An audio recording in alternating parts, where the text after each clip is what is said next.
ના ના, એ તો મારા ઘરે આવી ગયા ને. હવે તમારે ક્યારે આવું છે મારા ઘરે? હા જો, સમય નીકળી જ જાય, ટાઈમ કાઢીને આવવું પડે આપણે. સમય જ ન મળે.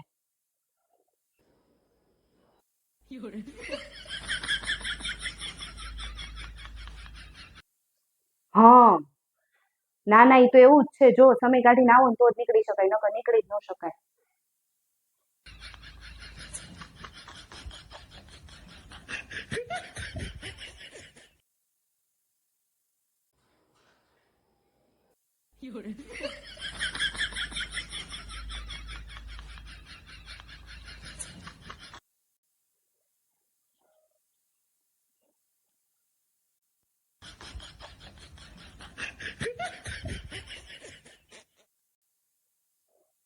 એ સારું ફઈબા, હું શું કઉ છું, મને બોલાવે છે. હું હમણાં તમને પછી ઘડીક વાર રહીને ફોન કરું. હો, છેલ્લી અડધી કલાકથી ફોન શરૂ હતો એટલે તમને મોઢામાંથી કઈક બોલવાનું કહેતી હતી. પાગલ જ છો કે હોવાનું નાટક કરો છો હવા નવા?